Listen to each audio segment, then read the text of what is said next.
saya kasihkan ke pengemis. Apakah itu cukup untuk menzakatkan tangan dan kaki kita? Oh Bapak Ibu, belum sempurna.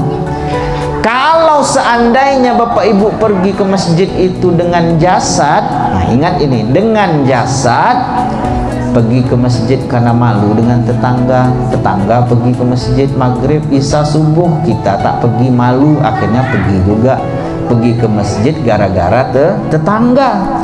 Pergi ke masjid karena takut dengan istri di rumah ngomel setiap hari, abang ini katanya ngaji hakikat makrifatnya, sembahyang tidak kata dia, abang ini macam-macam disebut misalnya.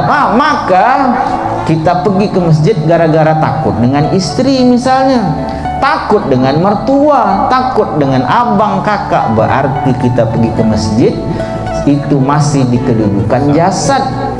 Padahal dalam pandangan manusia pergi ke masjid itu baik, tapi ketika pergi ke masjid itu dengan jasad, tidak dengan ruh, maka dia belum lagi sempurna menzakatkan kaki tersebut.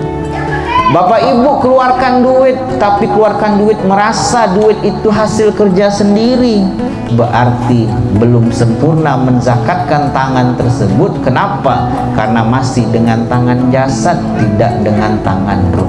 Maka itu Bapak Ibu, bagaimana caranya? Ini yang akan jadi kajian kita malam hari ini. Yang pertama, mata Bapak Ibu. Mata kita ini wajib kita zakatkan. Maka itu dalam kitab kita ini, mata itu adalah harta, sebenar-benar harta bagi jalan hakikat. Bukan hanya motor di rumah, emas di rumah, duit di rumah, sudah itu macam lagi, itu betul harta. Tapi sebenar-benar harta itu bagi jalan hakikat, yang pertama adalah mata kita ini Bapak Ibu. Berarti kalau jalan hakikat itu memahami bahwa mata kita ini adalah harta, sebenar-benar harta, maka wajib mata ini kita keluarkan zakatnya.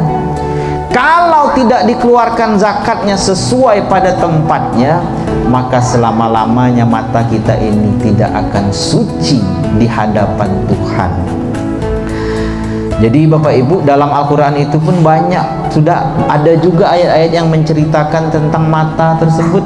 Misalnya dalam kitab kita ini disebutkan, misalnya Al-Quran surah Al-Balad ayat 8, Allah berfirman, bukankah kami telah memberikan kepadanya 2 bola mata, kata Allah. Nah, lalu bagaimana cara untuk mensucikannya? Nah, ini Bapak Ibu yang penting. Pertama, kita harus mengakui dengan kedudukan yang benar Bapak Ibu. Nah, ini dia cara untuk mensucikan mata kita ini. Kita harus mengakui dengan kedudukan yang benar bahwa bukan 2 bola mata itu yang sebenarnya punya kemampuan untuk melihat. Bapak Ibu sadari, yakini betul bahwa 2 bola mata kita ini sama sekali tidak punya kuasa untuk melihat. Nah, itu tingkatan pertamanya. Kemudian Bapak Ibu, kalau sebenarnya bukan 2 bola mata ini tidak melihat, berarti sebenar-benarnya 2 bola mata kita ini hakikatnya buta. Tapi kenapa mata kita hari ini bisa melihat? Mata kita itu bisa melihat sebenarnya hanya sebagai sarana bagi mata ruh itu untuk melihat melalui bola mata kita tersebut.